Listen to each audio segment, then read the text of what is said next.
नमस्ते। मेरे FP live show पे आप सबका बहुत बहुत स्वागत है। मैं आशा करता हूं कि आप जहां कहीं भी हैं, स्वस्थ हैं, सुरक्षित हैं और अपना और अपने परिवार का समुचित ध्यान रख रहे हैं। आज जो विषय हमने चर्चा के लिए अपनाया है, जिस पे हम चर्चा करेंगे, वो है योग और जीवन। और जैसा कि मैं करता हूं साधारणतया, मैं लगभग 15-20 मिनट के लिए बोलूंगा और उसके बाद आप लोगों के जो भी प्रश्न होंगे वो आप मुझसे कर सकते हैं। तो ये योग क्या है? सर्वप्रथम हमें इस विषय पे बात करनी चाहिए। जो योग शब्द है वह संस्कृत के युज धातु से बना है और उसका अर्थ होता है जोड़ना। अर्थात योग जोड़ता है व्यक्ति से व्यक्ति को, व्यक्ति से प्रकृति को, मनुष्य से प्रकृति को, उसके बाद मनुष्य में भी शरीर, मन और आत्मा को। गीता के दूसरे अध्याय के 50वें श्लोक में लिखा है योगः कर्मसु कौशलम, अर्थात किसी भी कार्य को कुशलता से करना वह योग है। और उसकी एक कोरोलरी, इसका एक प्रतिफल यह भी कहा जा सकता है कि जो भी कार्य को कुशलता से करे वह योगी है। और साथ ही साथ जब हम योग की बात करते हैं तो पातंजलि ने अपने योग सूत्र में अष्टांग योग की बात की है। उसके बाद हम कोई भी योग शास्त्री, किसी भी अन्य जो स्कूल्स ऑफ योग हैं, योग के अलग अलग बताने वाले लोग हैं, अलग अलग तरीके बताने वाले लोग हैं, परंतु यह हमेशा ध्यान में रखिए कि इसके मूल में अष्टांग योगी है। बहुत बार हम लोग योग को मात्र एक सीरीज ऑफ एक्सरसाइज समझते हैं, व्यायाम समझते हैं, परंतु योग इन सब से बहुत ऊपर है। अष्टांग योग का यह मतलब है कि योग में 8 भाग होते हैं, योग के 8 अंग होते हैं। यम, नियम, आसन, प्राणायाम, प्रत्याहार, धारणा, ध्यान और समाधि। इसमें से जो पहले 4 हैं, यम, नियम, आसन और प्राणायाम, ये बहिरंग हैं। अर्थात ये वो हैं जिनको आप प्रैक्टिस कर सकते हैं, जिन पे आप एक नियंत्रण ला सकते हैं। और जो आखिरी के 4 हैं, जो बाद के 4 हैं, प्रत्याहार, धारणा, ध्यान और समाधि, ये अंतरंग हैं, अर्थात ये प्रतिफल है। शनि शनि मैं इनका मतलब आपको बताऊंगा। तो जो यम होता है, यम का अर्थ है नैतिक मूल्य, मॉरल वैल्यूज। और 5 यम बताए गए हैं पतंजलि के योग शास्त्र में: अहिंसा, सत्य, अस्तेय, अपरिग्रह और ब्रह्मचर्य। अहिंसा का मतलब मात्र फिजिकल वायलेंस नहीं है, इसका मतलब मात्र शारीरिक अहिंसा नहीं है, बल्कि यह भी कि आपके शब्दों से भी हिंसा नहीं होनी चाहिए, आपके विचारों में भी कहीं भी हिंसा नहीं झलकनी चाहिए। इसका अर्थ है कि ऐसी बानी बोलिए मन का आपा खोए, और अनको शीतल करे आपहु शीतल होए। तो आपके शब्दों में भी हिंसा नहीं आनी चाहिए, आपके मन में जो विचार उत्पन्न होते हैं उनमें भी हिंसा नहीं आनी चाहिए।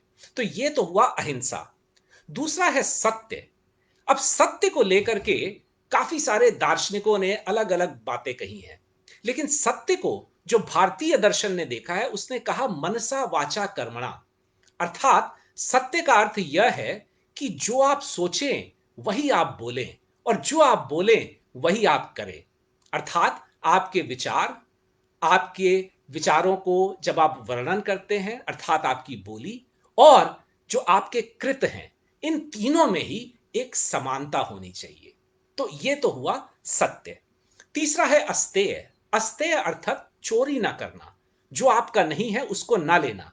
और ध्यान रहे कि इसका अर्थ मात्र वित्तीय चोरी नहीं है, मात्र पैसे की चोरी नहीं है। मान लीजिए कि मेरे को ये 3 बजे स्टार्ट करना था, 3 बजे आरंभ करना था अपना सेशन, और 3 बजे की बजाय मैं इसको 3:15 बजे शुरू करता। तो मैंने क्या किया, मैंने समय की चोरी की। और कितने समय की चोरी की? 15 मिनट गुणा जितने भी लोग यहां पे इस समय दर्शक में हैं, मेरे फेसबुक लाइव को देख रहे हैं। तो इसलिए अस्तेय का अर्थ थोड़ा हमें दार्शनिक दृष्टिकोण से देखना होगा। किसी के समय की चोरी ना करना, किसी और के कार्य की चोरी ना करना, जिसको हम क्रेडिट लेना बोलते हैं, कि हम दूसरों के कार्य का क्रेडिट स्वयं ले लेते हैं। तो हमारा योग दर्शन हमें यह बताता है कि अस्तेय, किसी भी किस्म की, किसी भी तरह की चोरी नहीं करनी चाहिए।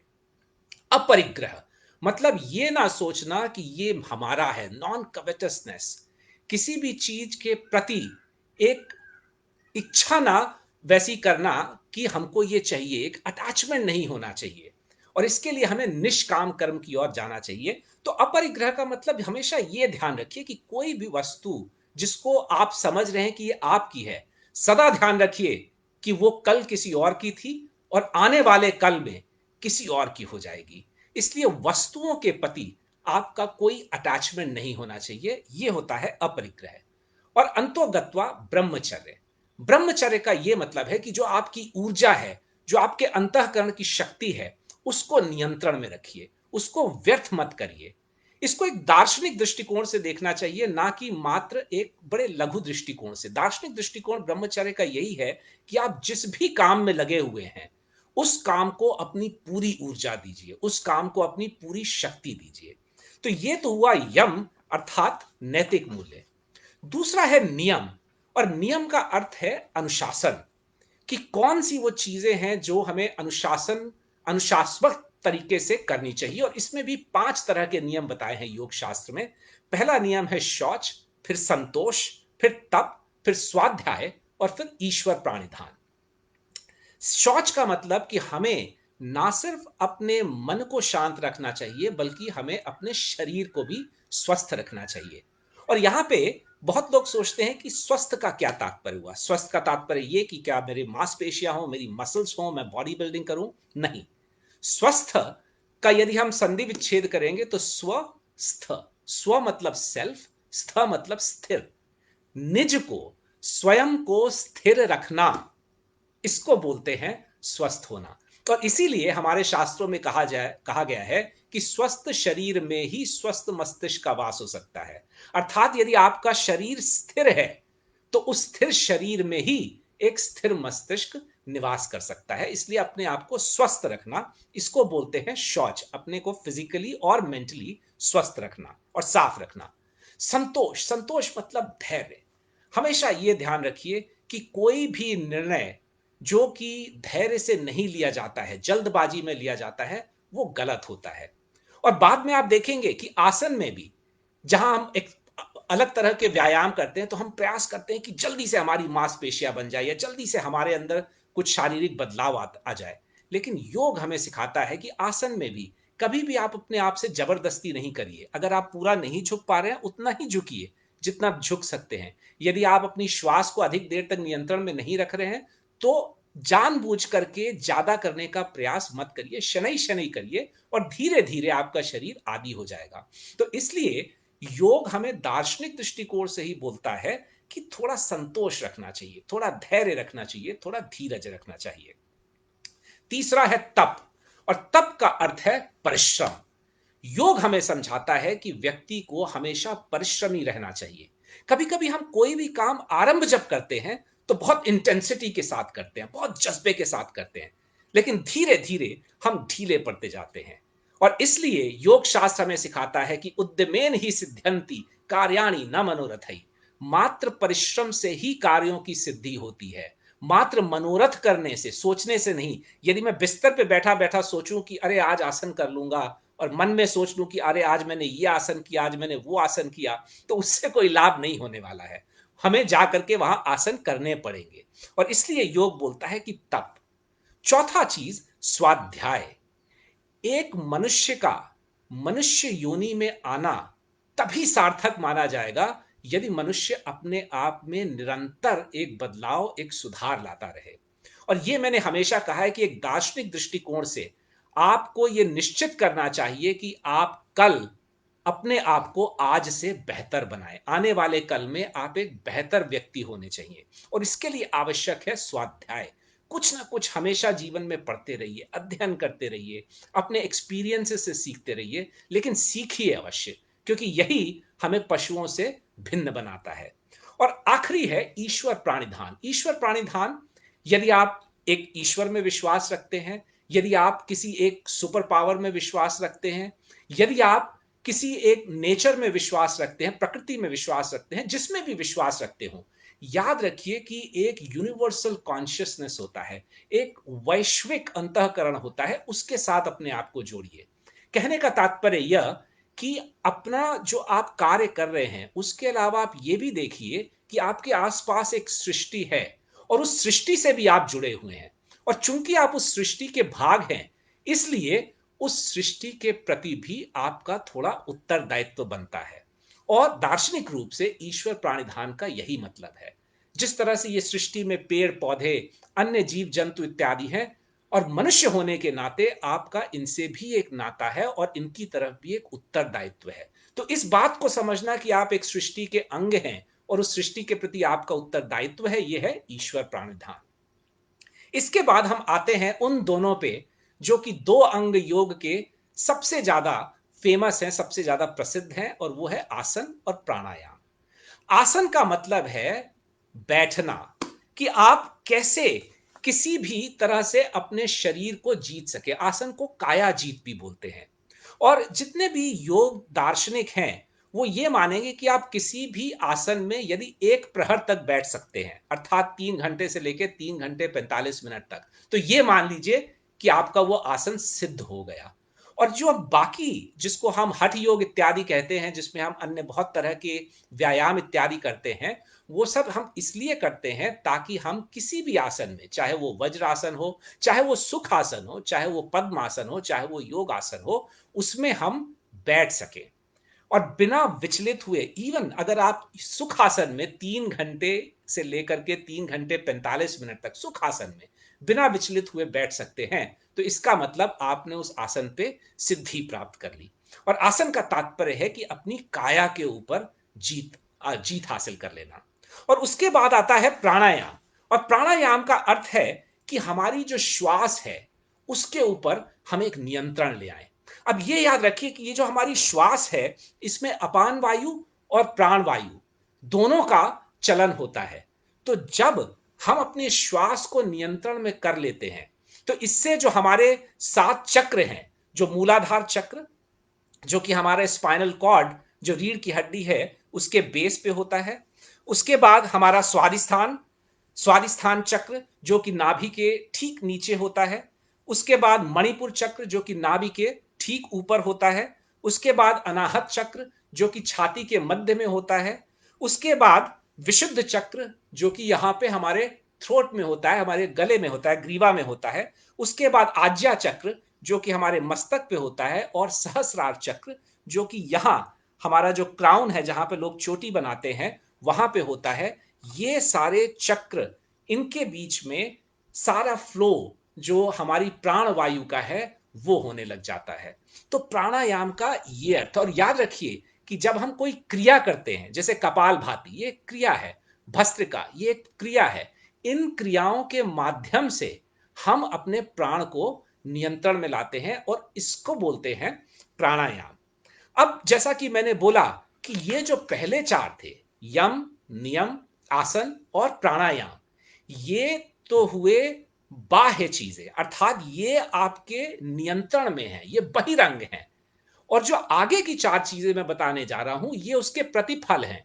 ध्यान रखिए कि आप प्रत्याहार की प्रैक्टिस नहीं कर सकते, आप आप धारणा की प्रैक्टिस नहीं कर सकते, आप ध्यान की प्रैक्टिस नहीं कर सकते, आप समाधि की प्रैक्टिस नहीं कर सकते। ये सब परिणाम स्वरूप आएंगे।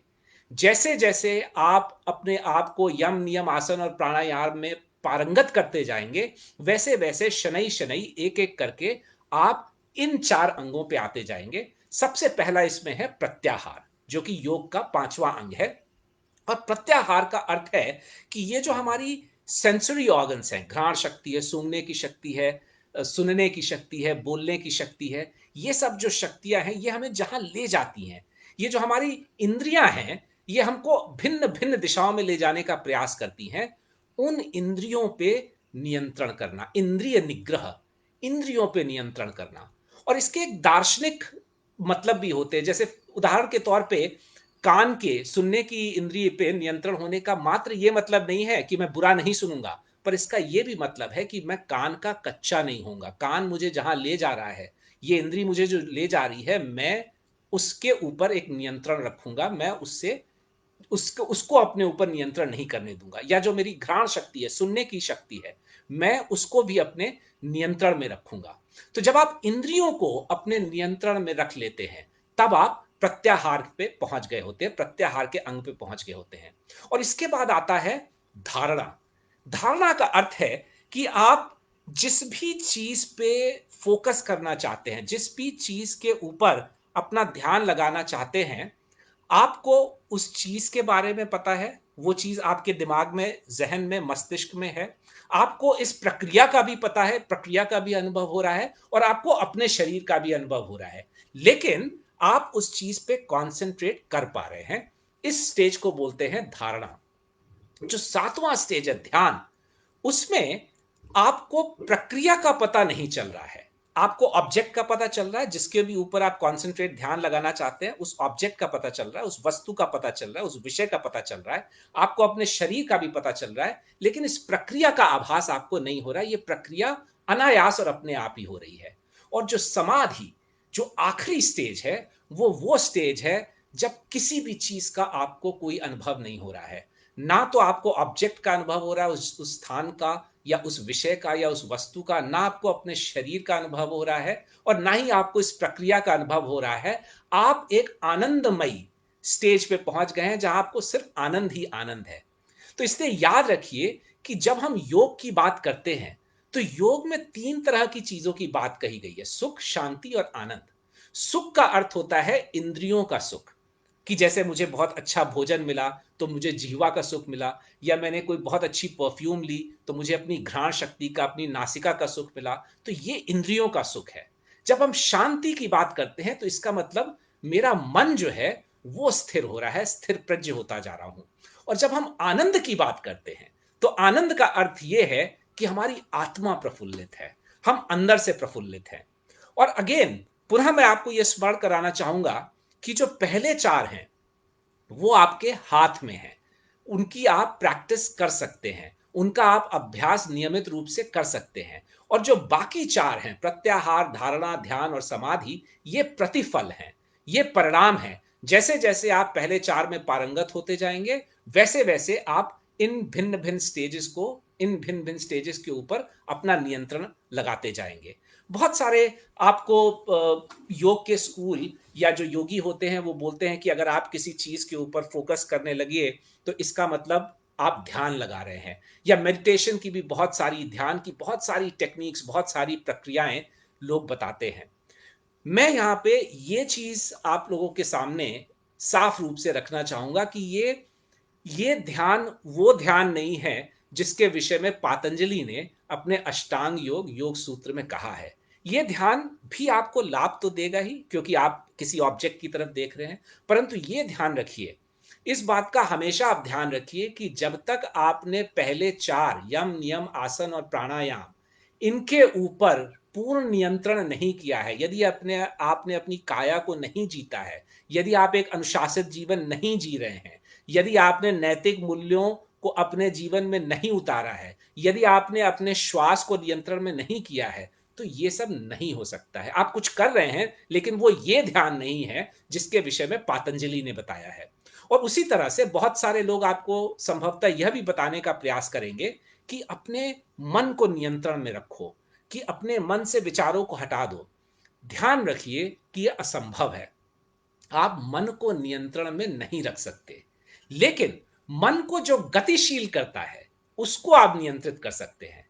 यजुर्वेद बोलता है यज् जागृतो दूर मुदैति दैवम तदु सुप्तस्य तथैवैति, दूरम गमम ज्योतिषाम ज्योतिरेकम तन्मे मनः शिव संकल्पमस्तु। कि ये जो हमारा मन है, ये जागृत अवस्था में भी उतनी दूर चला जाता है जितना कि सुप्तावस्था में। तो इस मन को हमें कल्याणकारी विचारों से भरना चाहिए। तो ये जो मन की गति है ये श्वास से आती है, ये प्राण से आती है। और प्राण को हम कैसे नियंत्रित करते हैं? प्राणायाम से। सो मन को नियंत्रित करने के लिए पुनः याद रखिए कि प्राणों को नियंत्रण करना यह सबसे आवश्यक है। और याद रखिए, जैसा कि मैंने पहले ही बोला, योगः कर्मसु कौशलम, किसी भी कर्म को कुशलता से करना। जब आप ये 8 चीजें करेंगे, योग के एक एक अंग पे ध्यान देंगे, तो उसके बाद आप जिस भी काम को कर रहे होंगे, जो आपका स्वधर्म होगा, जिसका आपने पता कर लिया होगा, अपने पोटेंशियल का अनुभव कर लिया होगा, उस काम को आप बहुत ही बेहतर तरीके से तत्पश्चात कर सकते हैं। तो इसके साथ मैं अपनी बात को विराम देता हूं और देखता हूं कि आपके कौन कौन